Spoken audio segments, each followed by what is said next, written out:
স্বামী গরিব হলে স্ত্রী দুইটি আমল করবেন, তাহলে ওই সংসারের ভিতরে আল্লাহ পাক রব্বুল আলামিন সম্পদ দিয়ে দিবেন এবং ওই স্বামীকে আল্লাহ পাক রব্বুল আলামিন ধনী বানিয়ে দিবেন। বর্তমানে কিন্তু প্রত্যেকটা মা বোন চায় আমার সংসারে যাতে করে সুখ আসে, শান্তি আসে, স্বামী যাতে করে ধনী হয়ে যায় এবং সংসারের ভিতরে কোনো অভাব না থাকে। এটা কিন্তু প্রত্যেকটা নারী চায়, তবে তারা আমল করতে চায় না। আলহামদুলিল্লাহ অনেক মা বোন কিন্তু এখন আমল করা শুরু করেছে, তারা এখন দিনের পথে চলে আসতেছে। ইয়াং পিপল, যুবতীরা এখন হারাম কাজ থেকে দূরে সরে এসে এখন তারা আমল করা শুরু করেছে। আলহামদুলিল্লাহ এটা কিন্তু খুবই ভালো একটি বিষয়। এখন দেখবেন বেপর্দা নারী কিন্তু কম আছে, একেবারে হাতে গোনা কয়েকজন, কিন্তু ম্যাক্সিমাম নারীরা কিন্তু এখন আলহামদুলিল্লাহ পর্দা করা শুরু করেছে। সুতরাং আমরা দোয়া করব এবং আমরা চাইবো প্রত্যেকটা সংসারে যাতে করে পর্দা ঢুকে যায় এবং নারীরা আমল করা শুরু করে, পুরুষরা আমল করা শুরু করে এবং আমাদের এই সমাজটা যাতে করে কোরআন দিয়ে চলে, সমাজের ভিতরে শান্তি শৃঙ্খলা বজায় রেখেই যাতে করে আমরা চলতে পারি, এই বিষয়গুলো আমাদের খেয়াল করতে হবে। বিশেষ করে নারীরা দুইটি আমল করবে।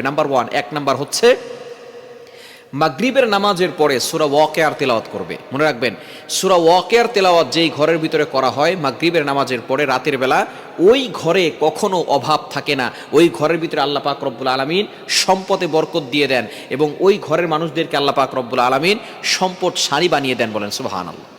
এটা আব্দুল্লাহ ইবনে মাসউদ রাদিয়াল্লাহু তাআলা আনহু তিনি যখন অসুস্থ হয়ে পড়লেন ওসমান রাদিয়াল্লাহু তাআলা আনহুর খেলাফতকালে, ওসমান রাদিয়াল্লাহু তাআলা আনহু তিনি আব্দুল্লাহ ইবনে মাসউদকে তিনি দেখতে গেলেন। যাওয়ার পরে আব্দুল্লাহ ইবনে মাসউদ রাদিয়াল্লাহু তাআলা আনহুকে বললেন, তুমি চিন্তা করো না, তোমার মেয়েদেরকে দেখাশোনার দায়িত্ব আমার, আমি বাইতুল ফান্ড থেকে আমি তোমার মেয়েদের জন্য খাবারের ব্যবস্থা করে দিব।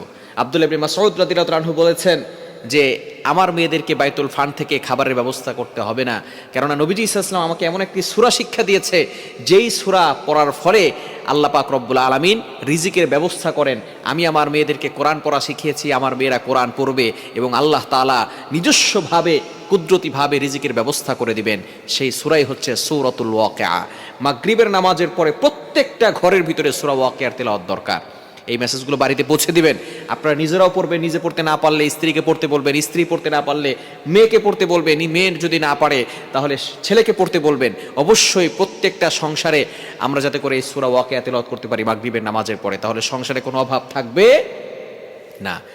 এবং দ্বিতীয় নাম্বার হচ্ছে 5 ওয়াক্ত নামাজ পড়ার পরে এবং 100 বার করে ইস্তেগফার আমল করবে। ইস্তেগফারের যত বেশি আমল করবে তত বেশি আল্লাহ পাক রব্বুল আলামিন সম্পদশালী বানিয়ে দিবেন, বিপদ আপদ থেকে হেফাজত করবেন, বালা মুসিবত থেকে হেফাজত করবেন। এজন্য অবশ্যই যদি সম্পদশালী আমরা হতে চাই, যদি আমরা আল্লাহর উপরে ভরসা করতে চাই, তাহলে অবশ্যই নামাজ কখনো ছাড়া যাবে না। নামাজের পরে ইস্তেগফার আমল করতে হবে। এজন্য স্ত্রীরা যদি চায় স্বামীকে ধনী বানানোর জন্য, তাহলে এই দুইটি আমল মাস্ট বি করতে হবে। 1 নাম্বার মাগরিবের নামাজের পরে সূরা ওয়াকিয়ার তেলাওয়াত করবে। দ্বিতীয় নাম্বার হচ্ছে 5 ওয়াক্ত নামাজের পরে 100 বার করে ইস্তেগফার আমল করবে। ইনশাআল্লাহ যিনি ধনী বানিয়ে দেওয়ার মালিক তিনি হচ্ছেন আল্লাহ।